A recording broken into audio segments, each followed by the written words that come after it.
Good evening. Thank you for coming, everyone. It's my great pleasure to welcome back Giles Smith to Westminster. He actually taught here a few years ago. We think maybe 10. We're not quite sure. And I'm just going to read you this small thing. So Giles Smith, from a founding partner of Assemble. I'm going to read you this, which I think is probably off your website, so you probably don't want to hear it, but I think it's a very nice description of what Assemble, who they are and what they do. So Assemble is a multi-disciplinary collective working across architecture, design and art, founded in 2010 to undertake a single self-build project. Assemble has since delivered a diverse and award-winning body of work while retaining a democratic and cooperative working method that enables built, social and research-based work at a variety of scales, so both making things and, importantly, making things happen.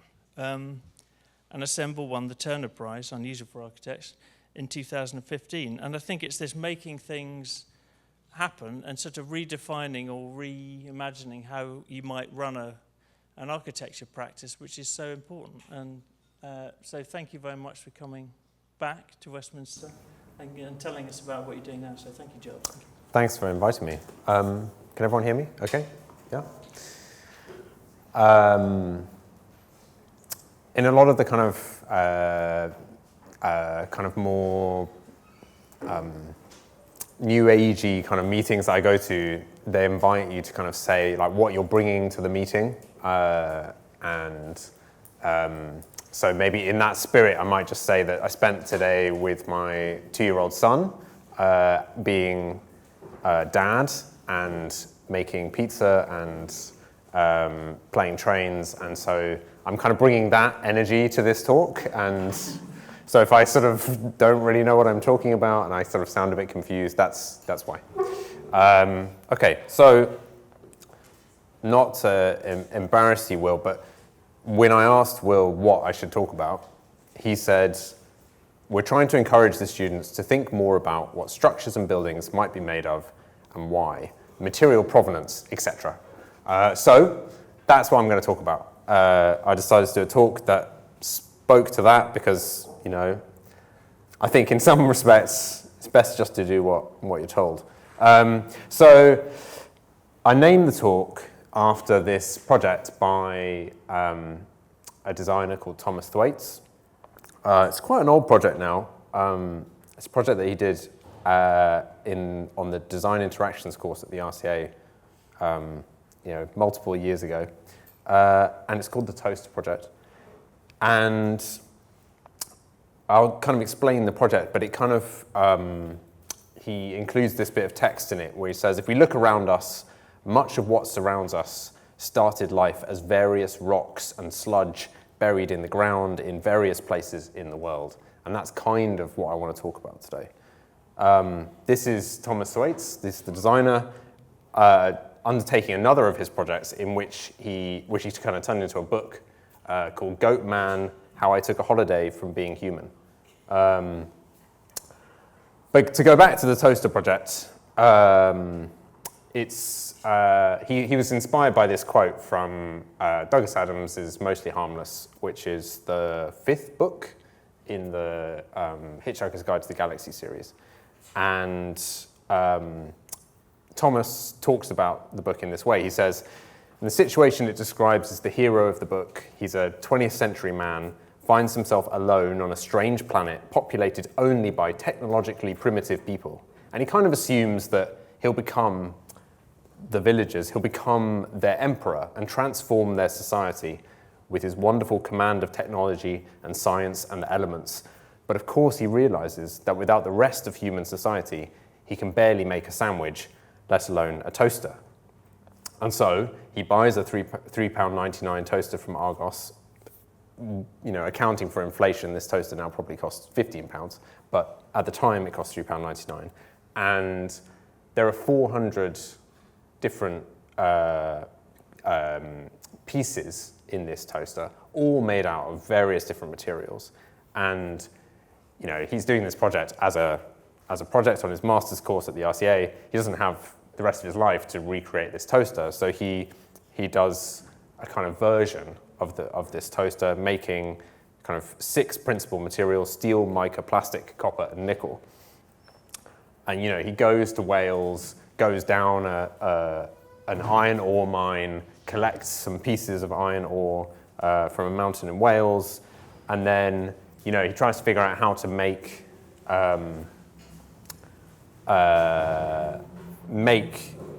the iron from the iron ore, and he kind of realizes he has to kind of go back into the kind of history of science library because none of the contemporary accounts will give him a method that he can actually recreate himself. And so he finds this book on metallurgy in which it describes somebody with a kind of bellows smelting the iron ore, and he doesn't have bellows, but he has a leaf blower, so he kind of tries to do it in a garbage can, and then eventually ends up doing it partly in a microwave.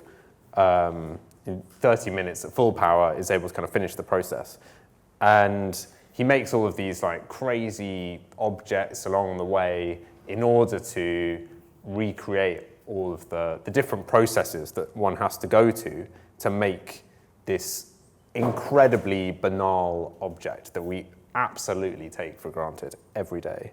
And the toaster that he makes, this is the inside of it, and this is it in the end, and it's kind of amazing and beautiful. And Steve Furlonger, the former head of sculpture at Central St. Martin's, said about it that it's disguised information. Under his toaster-making project, he's saying profound things of a different order. The failures he encounters during his toaster-making point to the success of his real message, that we have become disconnected from how our world is supported and sustained. And I think it's just, I've used it a lot in teaching because it's a really helpfully clear way of understanding the complexity of the objects around us and the way in which we absolutely take that for granted. It's now in the permanent collection at the V&A. And yeah, as I say, we've used it as a kind of teaching aid and as a kind of starter brief when we've run units at different places. This was one that I did, I don't know, probably 4 or 5 years ago now, and got all the students to try and recreate an object to varying degrees of success. And other people have done similar things. There was this great YouTube channel by this person, Claire Saffitz, who did this thing called Original Gourmet, in which she tries to like recreate like things like Cheetos. They're all like American snacks, and she tries to make like them completely from the kind of raw ingredients. How it's made, YouTube channel again is like an absolute brilliant kind of similar kind of line of questioning. The book I Pencil by Leonard E. Reed, also really excellent. It describes from the pencil's point of view its journey through the kind of various processes that involve its creation. There was this great series a few years ago by Zoe Loughlin called How to Make, in which she made a trainer, a toothbrush, and headphones, again, from scratch. Again, a few years ago, my friend Amika and I, we made a radio series called The Sympathy of Things, which you can find on the BBC's archives, but which kind of speaks to these themes, talks about the value that we place on objects, which I think is often not very much, and actually how we should be looking at things more closely and with greater care. We've talked about some stuff and some objects, but maybe we can move with the same thoughts in our head onto talking a little bit about some building projects. So, in some ways, buildings superficially, this is a kind of wimpy home, feel like they're made of less stuff. They're much less complex objects. It's just some bricks and some tiles and a little bit of lead, if you're lucky, in a wimpy home. And yeah, maybe they seem kind of simple. I really like this diagram. This is from a really nice publication called Clog. And they did an edition on brutalism, and in it there is this diagram of Marcel Breuer building. It's the IBM France Research Center. Shows I don't really know what I'm talking about. And on the left we have the building as it was designed, and there's like, I don't know, we can probably count them. There's like 1, 2, 3, 4, 5, 6, 7, 8 annotations for like the different things that go into the building. And then the joke that this kind of person's playing is they try and imagine how that building would be built today. And there's 5 times the number of annotations. The quantity of materials involved in the complexity of the way that we now build buildings is insane. It's like the way that this has been built, the way that what was the structural concrete facade has become a kind of superficial cladding that sits on the outside of an insulated line, and with attendant membranes and layers of stuff and bits and pieces, and it's kind of a joke, but it's also deeply serious. The trend towards complexity is increasing in construction, much as in the way that it is doing with the toaster. Because traditionally we didn't build buildings out of very many things. This is a Devon longhouse, which exists not far from where I grew up, on Dartmoor, and it's kind of the traditional way of building buildings in that place. And it has solid monolithic granite walls. And the granite comes out of the ground on the moor, not a few miles from where this house is located. It has a slate roof. The slate comes from, either North Cornwall or North Devon, where there are slate quarries. Again, coming, from a location not far away. It's predominantly a stone building. Internally, there's some timber. There's also some ugly furniture because it's a landmark trust property, but try and ignore that. It's kind of relatively locally grown structural oak, used for framing out the floors and roofs. The walls are washed in lime. There are probably lime kilns, probably nearer the local towns, so Plymouth or Totnes. And then it's kind of plastered in lime and clay. The ceilings are plastered in lime or clay on locally coppiced timber laths. It's like the complex is not that complicated. And if you wanted to build a building, you could probably build something that's a bit like this. But if you were to try to build something like the Wimpy home at the beginning, the level of complexity means that it's kind of beyond you. A bit like the kind of Arthur Dent in the Douglas Adams story at the beginning. We kind of find ourselves unable to recreate these things. And I guess kind of coming back to our role as architectural professionals, our relationship with materials has become abstracted. And I kind of feel like this has got a long history. In the early medieval period, our predecessors would have been kind of master masons. They would have kind of learned to craft, and through that developed a practice of instructing others to kind of work in their footsteps of how you might work with that material. And in the way that I see it, the advent of the figure of the architect, here kind of epitomized by Brunelleschi, and the kind of abstraction of the design process in the design of the Duomo in Florence, comes with this kind of practice of disegno or drawing, or kind of abstracting the work on site and the creation of the architect as the producer of an allelographic work, somebody who doesn't autographically produce the work themselves, but is producing instructions that somebody else then carries out. There's a really nice book by Mario Carpo called The Alphabet and the Algorithm, which talks about this much more eloquently than I have done. But we as architects are now really divorced from the messy reality of contemporary construction. And instead of dealing with the sludge and rocks of the everyday, we deal in this world of abstract representation, highly codified information that's as much about establishing contractual information as it is about construction processes.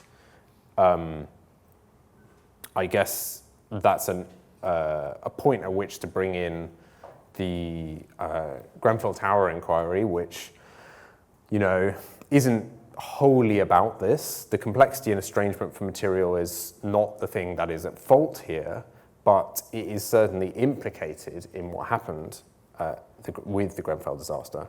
And reading the inquiry notes, you get the feeling that amongst the other failings, there was a failure of relationship to the real things involved in the construction of that building, a failure to engage with the reality of the materials being specified.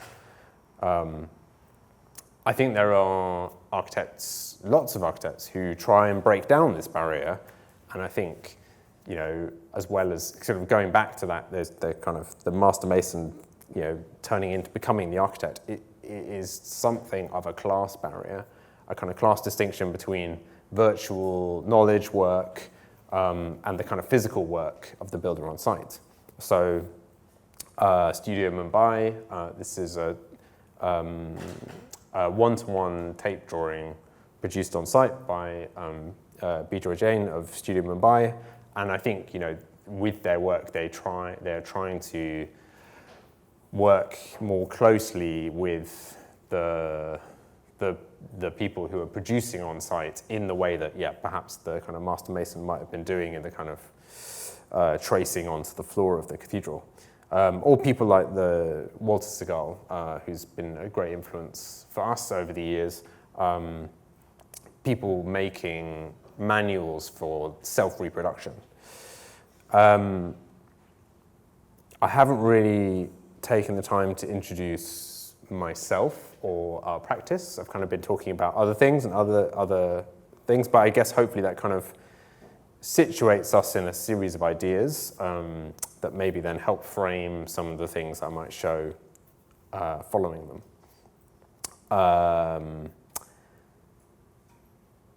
I think what we try and do in Assemble is not to necessarily build the buildings ourselves. I don't think that what I'm saying is that the way that we have to act is to become the builders ourselves, to become the mason. Any of you who've read William Morris's time-traveling utopian fiction, The News from Nowhere, will kind of know that's sort of what he suggests, a kind of radical return to the past in which everyone's building their own little mini cathedrals. And I think that's not what I'm saying we need to do. Instead, we're kind of realists. I think in Assemble we understand we live in the world we live in and the construction industry is what it is. However, I think that by engaging in the making of buildings and bits of buildings ourselves, whether on site or independently, we learn empathy for the position of those building the buildings we design. And in doing so, we become better designers. We design buildings that are healthier, simpler, and more joyful to both build and experience. So that's kind of what this is I'm kind of giving away the ending here. This is where I want to end up. But I think this is what I think we learn from doing things ourselves, is not the value is not in the thing that you've made yourself, but it's in the knowledge that you've gained through doing it, and therefore the ability to then empathize as an architect with the people who are ultimately going to build the buildings you design. I'm going to show a few projects that span the career of Assemble, and doing so kind of speak to the ways that we've developed our understanding of making and of materials through our practice. The first project is the Cineroleum. It's 2010, and it just makes me, it's like 14 years ago, I just can't believe it. It's kind of completely crazy. It doesn't mean anything to anyone else in the room, but to me, this was like yesterday. So yeah, we were kind of fresh graduates from university. We'd kind of left university. It was 2010, so it was 2009 actually. So it was in the kind of throes of recession. There wasn't a lot of work around. The work that we were doing was kind of dull. And we were interested in doing something together. As a group of friends who'd studied together and made things at university together, we were like, wouldn't it be nice if we did a project together? We built something together. And we were interested in the way that there was this type of buildings, which was the abandoned petrol station. There had been so many of these buildings built, and certainly in the 2000s, late 2000s, there were just empty petrol stations everywhere, which hadn't yet all become places where you get your car valeted. And simultaneously, we're also really interested in the way that the kind of petrol station and the kind of gas age, this kind of American, building typology had kind of simultaneously grown up with this other kind of pretty American building typology of the kind of picture palace, the cinema. And we spent some time looking at a bunch of different petrol stations around London, and we found this petrol station which was owned by a developer who was planning on building a hotel on this site on Clerkenwell Road in central London when the economy kind of revived. And they let us have it for a couple of months. And so we spent time, at the Cinema Museum thinking about how you made cinemas, what were the kind of elements of the cinematic experience that we wanted to recreate in this place. From the kind of signage through to the kind of the foyer and the kind of welcome experience, to the theatricality of the kind of curtain and decoration.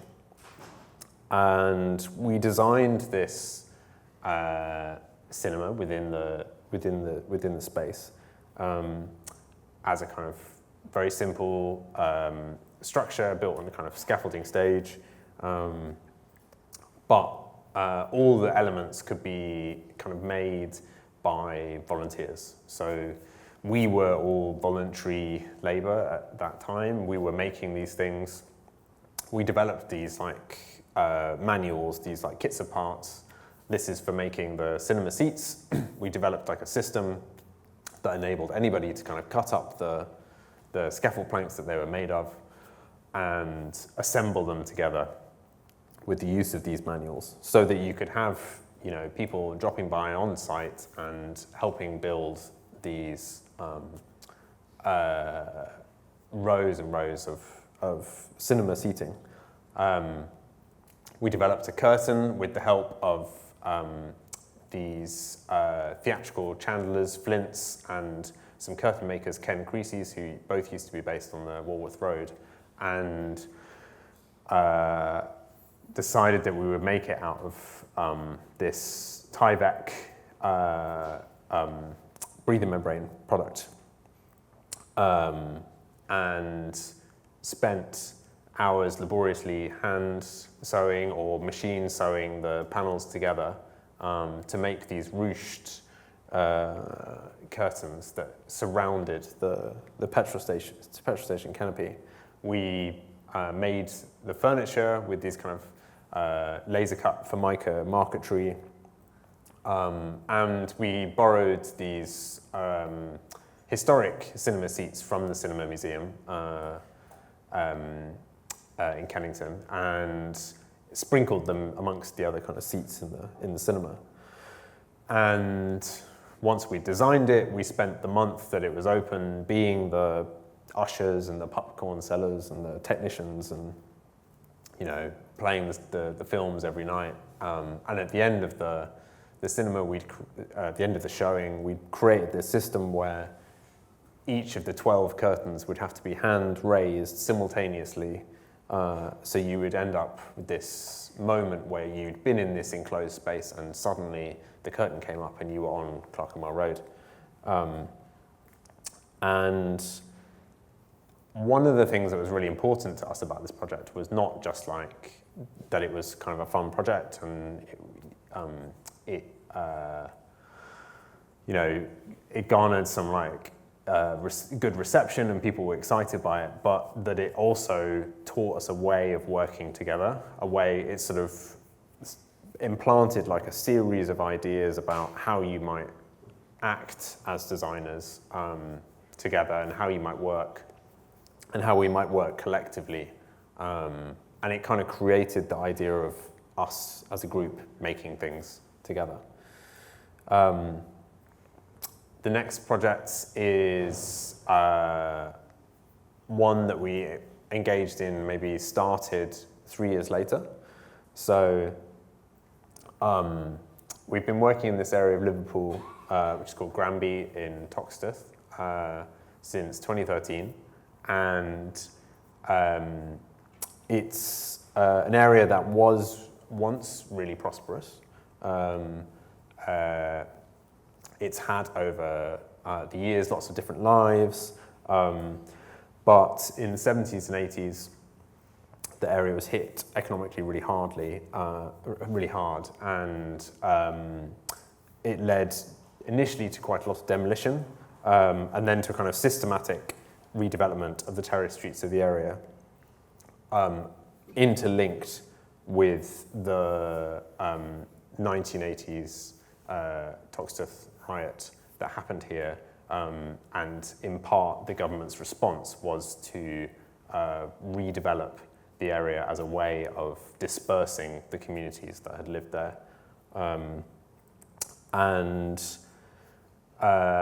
This image on the 1950s shows the area, image on the left shows the area in the 1950s as this kind of run of Victorian terraced housing. And then on the right is the remaining kind of terraced housing is all the south end, and the rest has been kind of redeveloped into, you know, kind of more suburban street plan. You can kind of see the kind of 4 remaining streets and the kind of the rest that's been redeveloped to kind of change, kind of provide these kind of cul-de-sacs and more kind of policeable urban planning. And the people who lived in those 4 remaining streets, the ones that hadn't been tinned up and the people who hadn't been moved out, took up a kind of an action against this regeneration that had been kind of put down on them. The people who were doing the regeneration didn't see any value in these houses, but the people who lived in them saw a lot of value in them.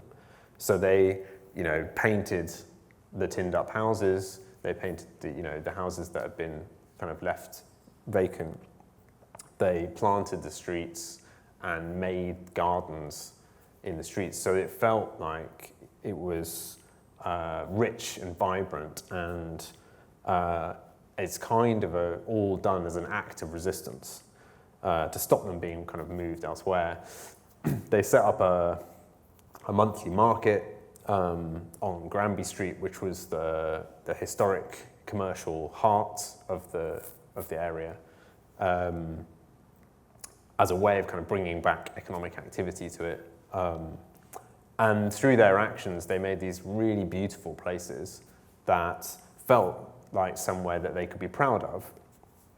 and around which they could kind of galvanize. And in 2011, they formed a community land trust with the intention of refurbishing the empty houses on the remaining 4 streets and repopulating the area and allowing the residents to kind of benefit from their efforts.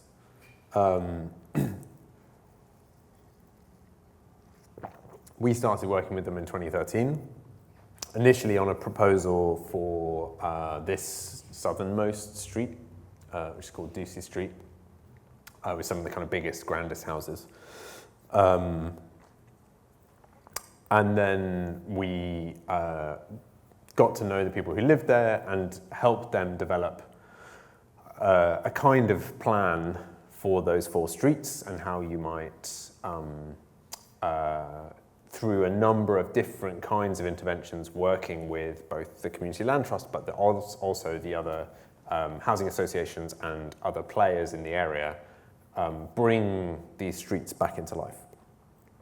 So the first project we did was to refurbish 10 of these historic Victorian terraces, kind of working carefully with the existing fabric that was there. You know, these houses were kind of thrown up, but there's a kind of intuitive intelligence to the way that they were made. And so trying to kind of work with that as much as possible. Working closely with the existing fabric planted in the middle of the slide.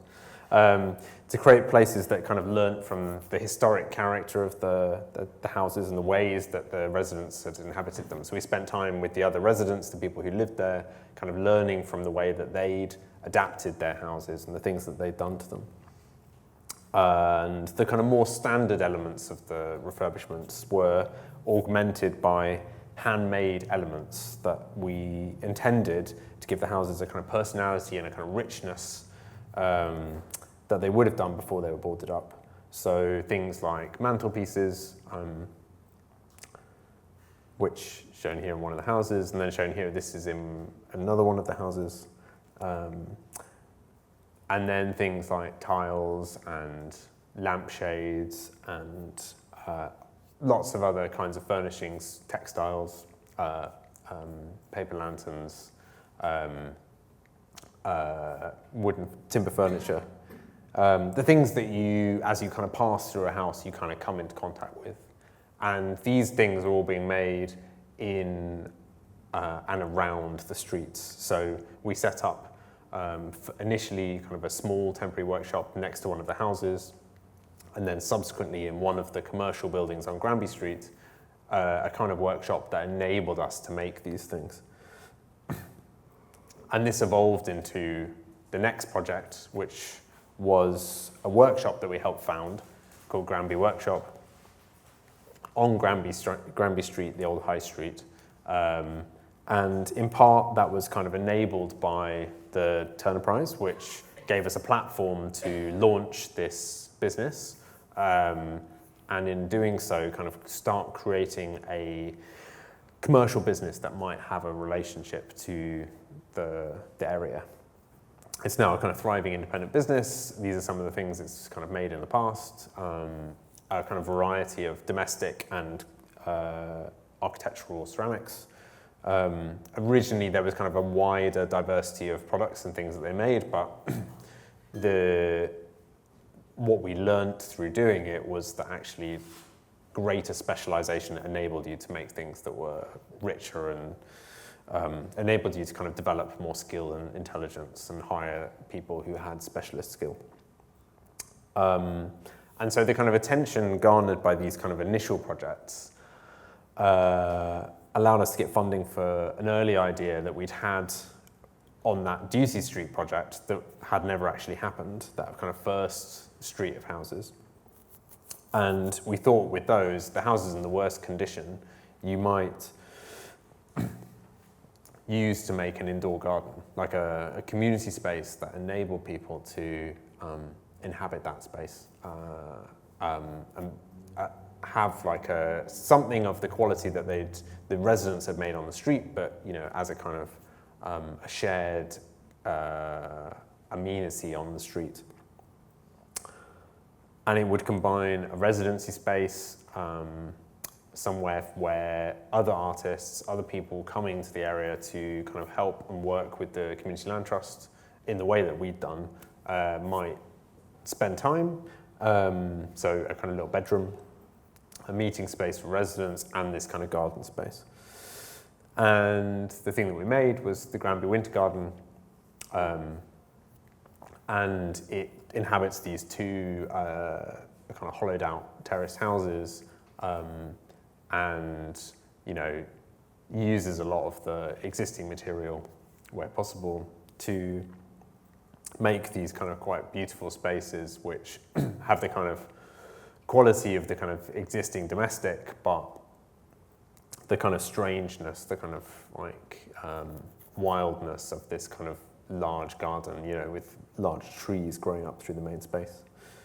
And it's decorated with ceramics that have been made in the workshop, to the workshop just down the road, and in doing so have a kind of real sense of being of the street, of the place, and in a way therefore is kind of like a tribute to that initial direct action that the residents had when they planted those streets all those years ago. And we're currently working on a set of projects to refurbish the crossroads between the street that we refurbished the houses on, Cairn Street, and the commercial street, Granby Street, starting with the one that's kind of entirely missing, which will continue the work of the kind of Granby workshop to kind of bring back the kind of vitality and the economy of the original kind of Granby Street life. Again, working with Granby Workshop to make experimental ceramics that speak to the historic brick-making practices in the area. So the bottom right is the kind of the imperial bricks used in the existing buildings, and these are vitrified ceramics made in the workshop to kind of think about how we might make those, and then that's been developed into potentially a kind of new ceramic cladding tile that again might be would be made by the workshop. And here with these tiles, we're looking at using largely recycled clay bodies, so either some clay and some full waste stream products going into this. And the person who used to work for Assemble, who then went to run Granby Workshop, has now done a PhD on how you might develop recycled clay tiles, and in doing so, lower the firing temperature of these tiles so that they use less energy in their production. And so these are the kinds of tiles that this building is going to be made of, whether they're kind of hung or applied, and this is the kind of building it's going to be. But the idea is that it will kind of continue to contribute to this kind of ongoing project of kind of making the neighbourhood that the residents established.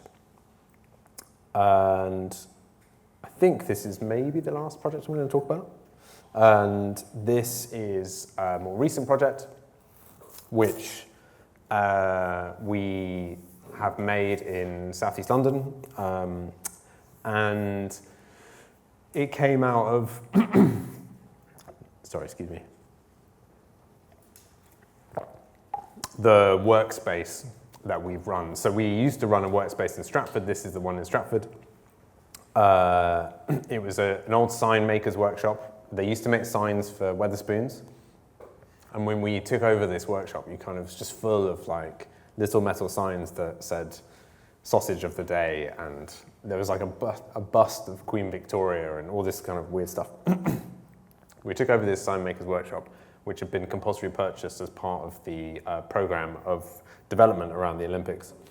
And we initially made it into a cinema and kind of entertainment space in relation to the initial projects that we'd done. But then over time, it became a workspace because nobody came here to eat our pizza. And we developed a strong relationship with the Building Crafts College in Stratford. And we made this building next door, which is called Yard House, as a prototype for the LLDC about how they might make affordable workspace on the Olympic Park. But again, this was a workspace. This was a place where people had studios and made things. And in 2016, we moved to this site, which was in Bermondsey in southeast London. And this was a piece of an old school. This was the swimming pool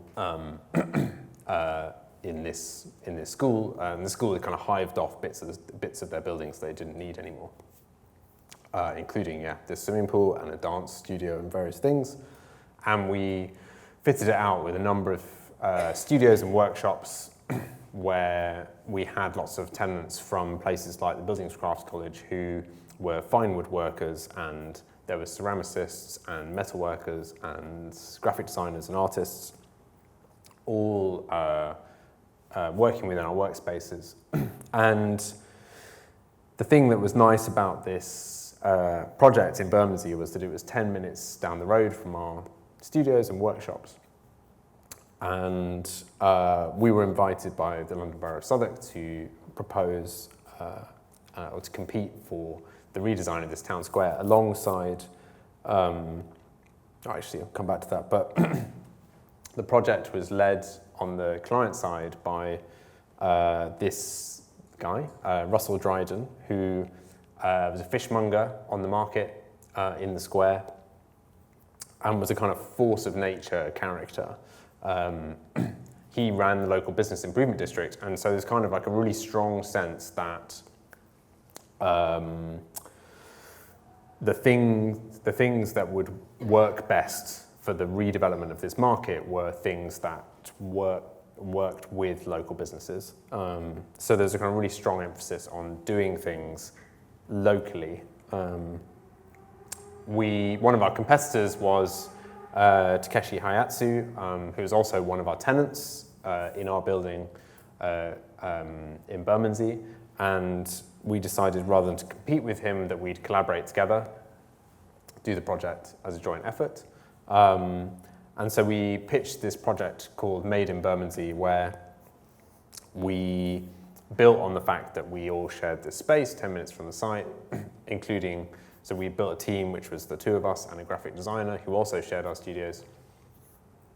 And that not only the designers would have this relationship to the site, but also a lot of the people who would build the buildings would also have this relationship. We would work with a lot of our tenants to build a lot of the components of the scheme. And so we kind of made a series of interventions in the square that spoke to the kind of traditions of English town squares. So this is a kind of interpretation of the idea of the market cross, or the kind of signifier of the market stall buildings, a village green.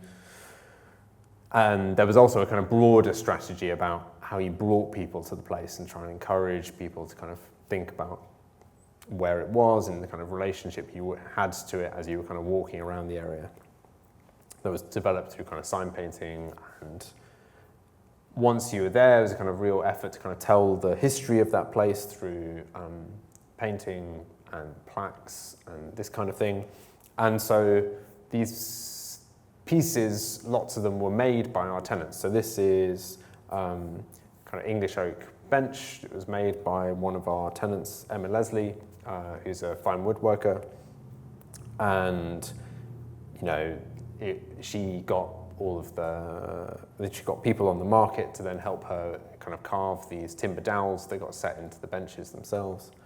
The structures, the kind of larger structures, were made by a carpenter called Will Floyd McKean, who started his business in a studio in our workshops, and he's now moved down to Frome in the West Country, but at the time was kind of operating out of our studios, and yeah, made these beautiful oak structures. The metalwork was built by a metal fabricator who, again, had a studio in one of our first studios, or the one in Bermondsey, but then had subsequently kind of moved to Greenwich. And they made kind of these signs that some of them sit on top of buildings. Some of them are kind of incorporated into kind of cycle barriers and things. And they're called jamps. And then this is that kind of market cross building. And onto the market cross, it had this kind of cladding of paint cans, which you can kind of see as these kind of fish scales at this kind of scale of the whole thing. Apparently, Bermondsey was where the tin can was invented, and there continues to be a producer there called William Say, who make cans for people like Farrow and Ball. They make paint cans for Farrow and Ball. And they made all of these paint cans, these little tin cans that then became the cladding of this structure, many of which were hand pressed on the market through workshops with people who kind of came by and spent time on the market, to give it this kind of richness and patina and kind of character of difference and belonging. We made this drinking fountain, which is made using aggregate pulled out from the demolition of the existing pieces of the market, and then was produced as a drinking fountain by the workshop in Liverpool, Granby Workshop, who also produced these little kind of slices of terrazzo between these red concrete bits which had been bollards on the old market, which we stained and kind of relocated within the new. And this is kind of the vision that Russell, that fishmonger, who was the client for the project, had for the project, that it would be kind of made from all of these local, where possible, local pieces, but certainly with local skill and knowledge and labour, and that it kind of respected the history of manufacturing and industry in Bermondsey, not through a kind of tokenistic representation, but through working with the people who are there working on and making things today. So yeah, to kind of return to the thing that I said at the beginning, which was that, or the beginning of the section where I talked about my own work, or our own work, that the point of doing this, of making things and building things, and particularly like those early projects, the thing that we learnt was how to have greater empathy for the people who build and inhabit the buildings that we make and that we design. And in doing so, a lot of our projects have tried to incorporate elements of the handmade, of things that we're producing ourselves in our studios. And we do that as much as a kind of signifier and as a kind of way of producing things which have a particular character, but also for our own purposes in making things that refresh our respect for how hard it is to make stuff well, and for the complexity and extraordinary kind of challenge that we have of making the world around us. So yeah, to go back to Thomas Thwaites, if you can look upon each building you enter not as an immaculate, complete object, but as a messy and complex combination of a whole range of materials and processes that entangle all kinds of places, labour and knowledge, you will not only start to see the world completely differently, but you'll return to your own designs with more care and attention for the implication of the things that you draw. And that's where I want to leave you this evening. So thank you.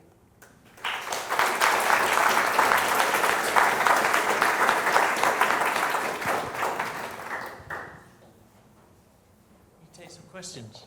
If anyone's got a question, I'm happy to answer their question.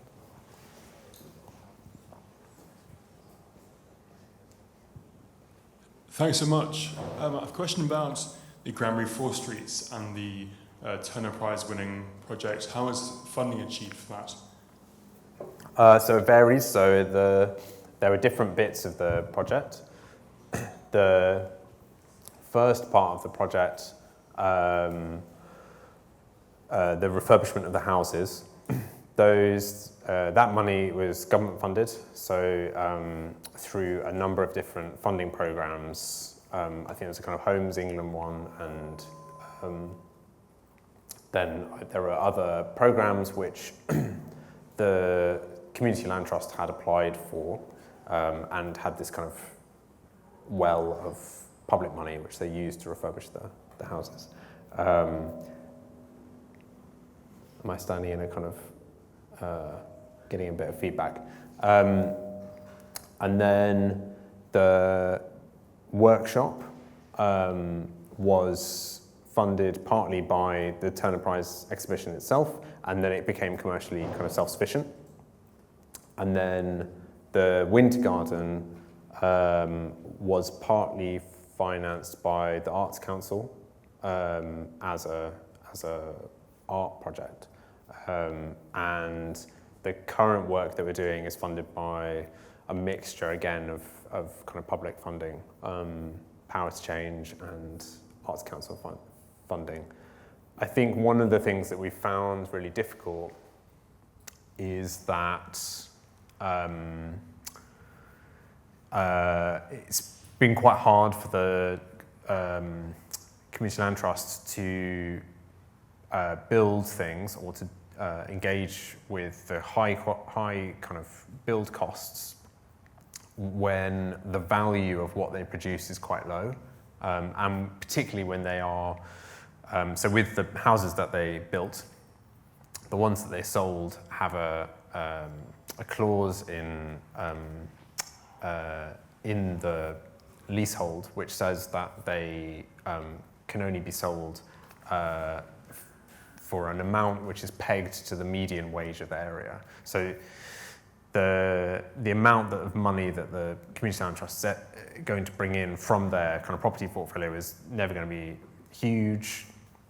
They struggle to kind of debt finance in the way that like a commercial developer might be able to if they were, selling off all these properties at some other point.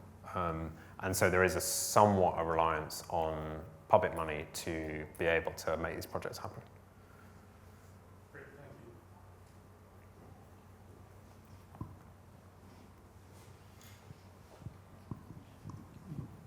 Hi, Giles. That was great. Really interesting. I think one of the things that interests me about your practice is the kind of range of people that work there. They're not all architects, is that right? Yes, yeah, it continues. It was like more so in the beginning, but it still is the case, yeah. Okay. Maybe could you talk a little bit about how that works and how you kind of, I assume that not everybody works on every project, and how do you kind of divvy up things, and how do you negotiate with each other and all of that? So I guess the first project that I showed, the people who were originally involved in Assemble got involved in it because of that project. And so, one of the people who got involved was my friend Amika, who's by training a kind of anthropologist. But she got involved because she'd run a cinema and she was working for a cinema organisation at the time. And similarly, our friend Louis, who had, he'd done history and then he'd been working as a clerk, and he got involved because he was a friend of America's and he had some usefulness in terms of like knowing how to get things done. And so the skills that we needed originally weren't all architectural. And I guess the fact that a lot of us were architects was mostly determined by the fact that's how we'd met, studying architecture together. And so yeah, we had a kind of range of skills. And I think when, certainly like from this vantage point, looking back at some of those early projects, so we set up an open access workshop in Waltham Forest in 2014. We set up an adventure playground in East Glasgow around the same time. And a lot of them were as much organizational as they were architectural.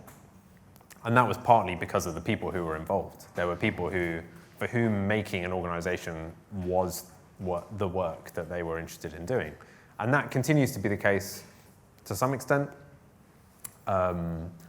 We are in the process of developing, and we've kind of got this nascent place called the House Veneta, which is just off Brick Lane, which is the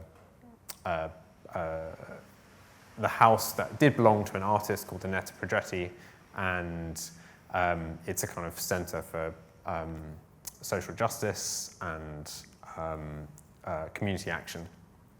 And that is a kind of example of that kind of ongoing project, which is actually a collaboration with one of those people for whom the organizational work was the interesting work, and they've now actually left Assemble to set up their own practice to focus on that work, but this is a collaboration with them.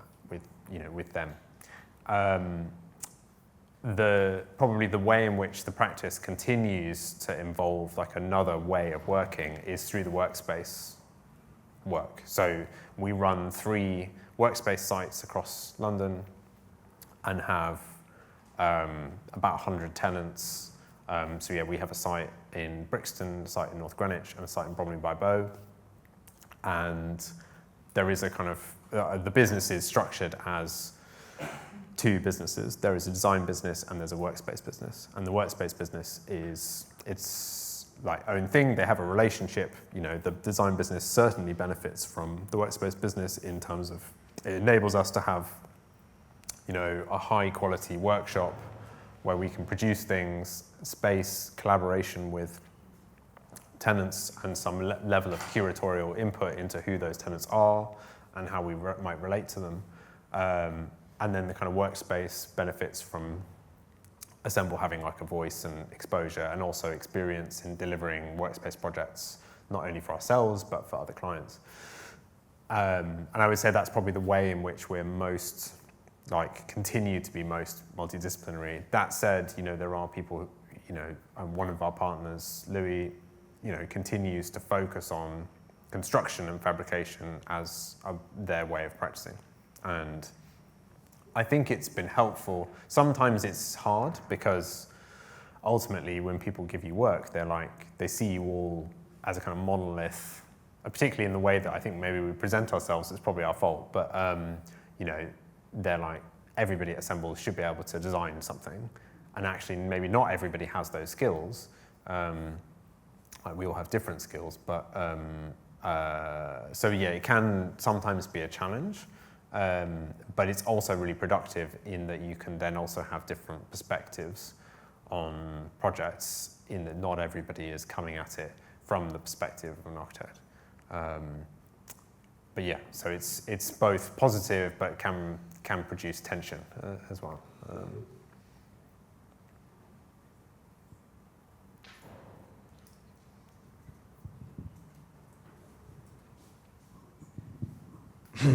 Hello.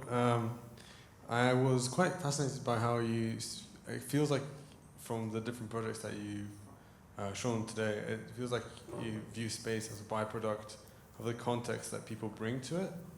I was wondering how that context, that the people that differentiates it, changes your design philosophy and how you think about each different case-by-case scenario. How is it that you're thinking about that?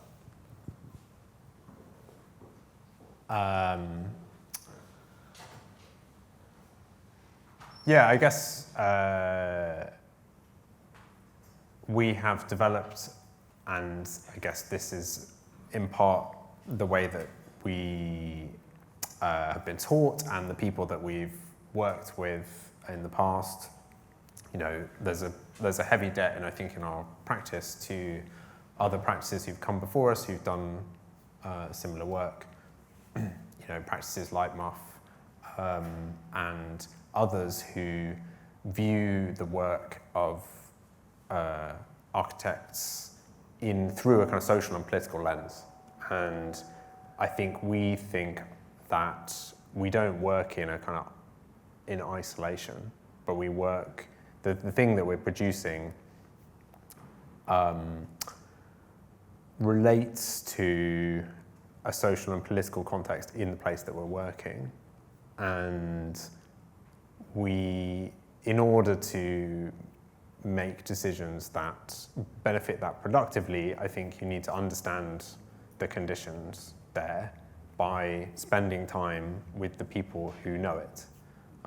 Not presuming to know it yourself, but spending time talking to people, understanding, what is it for them that is going on here, and how might you do something productively to intersect with that.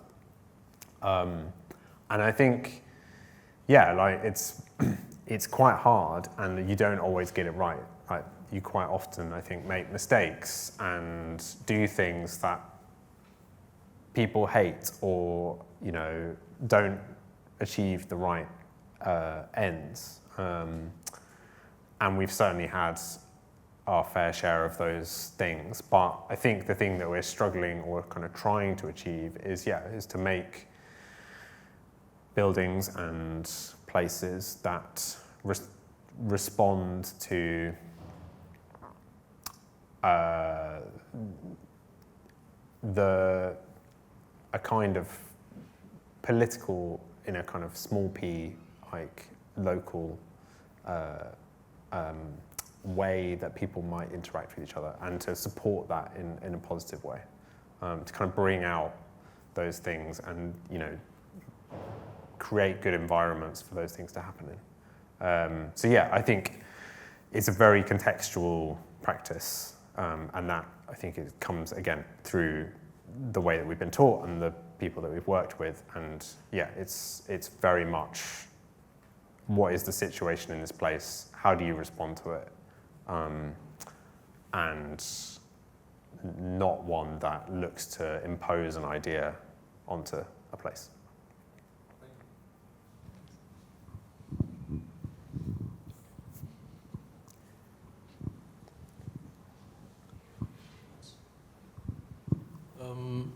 I really enjoyed looking at the projects you presented today, and just building on that previous question, do you think that this might be the way forward, that there'll always be some sort of necessity for community engagement baked into these sorts of projects, but with the lack of housing, do you think in the future, when we have these sorts of mass housing projects and this sort of community engagement, when it's prescribed, becomes a box-ticking exercise? Do you think there's a danger that this sort of practice could become commodified? Yeah, I think that happens. I think that is quite normal, that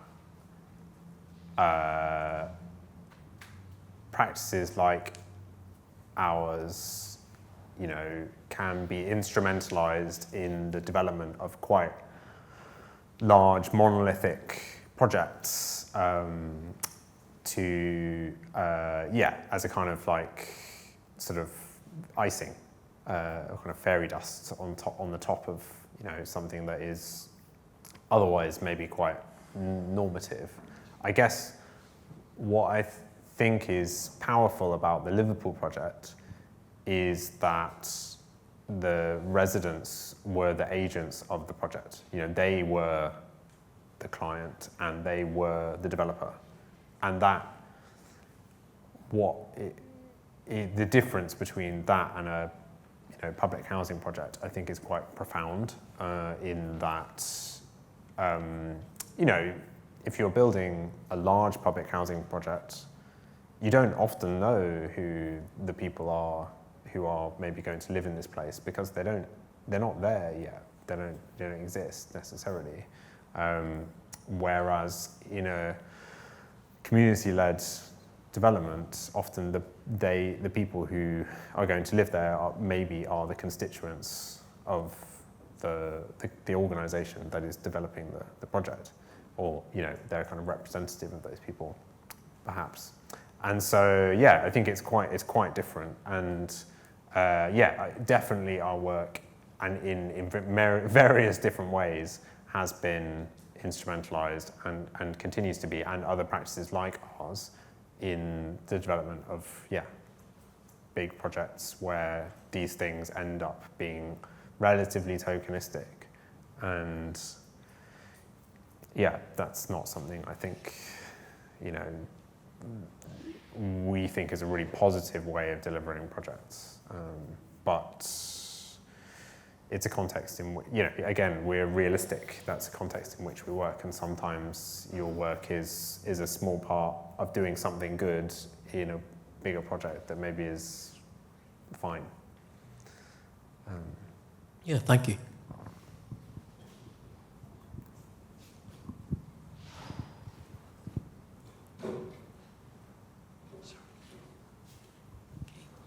Thank you. I was just wondering about the cinema project, sort of how the commission came about. Did you get in touch with the developer? Did you create your own commission? Because I think these spaces are fabulous. I think we all have great memories in these temporary buildings that occurred between the time it was bought by a developer and the sometimes horrible residential project that came out of it. And I was just wondering if you could tell us more about it, and if you knew also how the situation was like in the UK for these sort of temporary projects. Yeah, so I guess it was 14 years ago. The project was self-financing. So, we borrowed some money to make it happen, and then used the money generated from the ticket sales and everything else to fund the project, as well as a small amount of funding from an organisation called Ideas Tap, who I don't think exists anymore, but were the philanthropic arm of Saga Holidays. And they used the money gained from holidays for old people to pay for projects by young people, which was nice, I think, but it's sort of a funny detail. It was a bit of funding, and then it was a bit self-financed, and then in all, it cost probably about £10,000. Now I guess it would cost probably a bit more. I think it was interesting. It was happening at a time in which the building of temporary projects was it was still quite novel, or felt novel. Maybe it felt novel to us because we were like young and didn't know anything. And then it felt like that became a real thing. It was built in a context in which Frank's at the top of the car park in Peckham, that was built for the first time in 2009. The year before, in 2008, Exist had built Lido in Southwark that also is kind of similar. It felt like there was a kind of thing in the water, and also maybe it was to do with a kind of wider economic context and things. But I don't know if, I graduated, I was a 21-year-old, again, graduating tomorrow, whether I would be able to do that project. I don't know whether it would work, because there was something about the fact that, we got loads of stuff for free, and maybe it's still possible. I don't know. I'm now no longer in that place. I can't see it anymore, because my perspective has shifted, and so I wouldn't be able to say whether somebody in my shoes would be able to do that now. I hope so, but I don't know, because I can't see it anymore. Because I'm, middle-aged dad instead. No, I was just wondering because, for example, in France, there's this firm called Plateau Urbain, and what they do is that they take care of the couple years of bureaucracy between the time some things get built and the development starts. And the way I look at it now is that they're actually involved in the process of gentrification because they bring in artists in areas where there was none. And so what they do is actually increase the value of the plot of land that was there in the first place. I was just wondering if something similar was happening in the UK or not. Well, it's interesting. I mean, so this one became a hotel, but it was always kind of destined to become a hotel. And I don't think it probably had any effect on the... And it was in central London. I don't claim to have any effect on the real estate values of central London. And I don't think, and then the second project that we did, which I didn't show, but is like the project we did the year after, was for a site in Hackney Wick, and that site has never been developed because it's under a flyover. And that, I mean, Hackney Wick has changed a lot, but again, I feel like that's more because of the Olympic site development. It's huge, £1 billion development that happened next to it, and not because of anything we did or didn't do. And so I think it is possible sometimes to kind of point a finger at the people that you're mentioning, these people who are involved in a wider economic process and say, oh, it's your fault. And actually, come on, it's not their fault. They're not the ones financing the multi-million-pound project. And so I think sometimes they're very visible components of an otherwise quite invisible process. So yeah, I don't, I'm not saying that we haven't participated in that at all, but I think sometimes it's easy to kind of shoot not the messenger, but the person building the temporary cinema. 100%. Well, thank you so much. And I wouldn't suggest that anyone in this room is young and they don't know anything. But on the basis that you might be young and you might not know anything, I think it's very important. It's a useful quality, as you point out, in order to go and do something that you're interested in. So take note, because you get older and you have some other understanding of how things work, which is less than useful sometimes. So it can be limiting. Yes, but so thanks for such a great talk. Thank you, Giles. Thanks for coming back. Thank you. Thanks.